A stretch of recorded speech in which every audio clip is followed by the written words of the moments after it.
பகவத்கீதையில் 3வது சாப்டரில் 38வது ஸ்லோகம். தூமே நாவ்ரியதே வஹ்னிர்யதா தர்ஷோ மலேன ச யதோல்பேனாவ்ருதோ கர்ப்பக ததா தேனேதமாவ்ருதம். இப்போ இதுக்குள்ளே அர்த்தத்தை பார்க்கலாம்.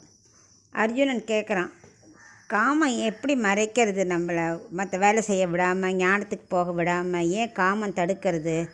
ஏன் ஞானம் கிடைக்கிது இவ்வளோ கஷ்டமாக இருக்குன்னு அவனுக்கு இன்னும் அந்த டவுட் போகவே இல்லை. ஸோ அவன் கண்ணன்ட்ட கேட்குறான். அதுக்கு கண்ணன் இப்போ 3 உதாரணம் சொல்லி இந்த ஸ்லோகத்தில் வளர்க்குறார் அவனுக்கு. அதான் அவர் சொல்கிறார், ஆத்ம சமூகத்தை காமம் மூடி இருக்கு. எப்படி தெரியுமா? நெருப்பை புகை சூழ்ந்துருக்கு இல்லையா, அதை போல். அது மாதிரி கண்ணாடியை எப்படி அழுக்கு மூடி இருக்கோ அதை போல் கர்ப்பப்பையை ஒரு உல்பம், அதாவது ஒரு குடம் மாதிரி மூடி இருக்கு இல்லையா ஒன்று, அது மாதிரின்னு ஒரு 3 உதாரணத்தை எடுத்து சொல்கிறார்.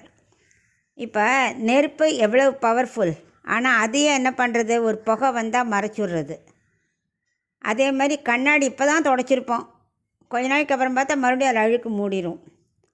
நம்ம கர்ப்பத்துக்குள்ளே குழந்தை இருக்குது, அதை ஒரு உல்பம்னு அது குடம்னு சொல்லுவாள், உல்பத்தால் மூடி இருக்குது. ஸோ இதெல்லாம் எவ்வளோ கஷ்டம்.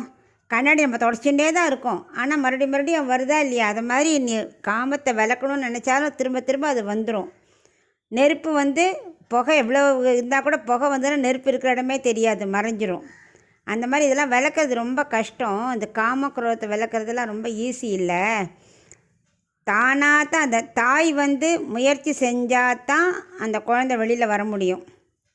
அந்த மாதிரி காமத்தை நீக்கணுமானா நீ பகவானை நினச்சி ஸ்ரத்தையாக பண்ணி அதில் பொறாமை இல்லாமல் எல்லாத்தையும் அவருக்கு நீ சமர்ப்பிச்சுட்டு நீ பண்ணியானா தான், பற்று இல்லாமல் பண்ணால் தான் அது கொஞ்சம் கொஞ்சமாக தான் விலகும் அப்படின்னு அவனுக்கு எக்ஸ்பிளைன் பண்ணுறார்.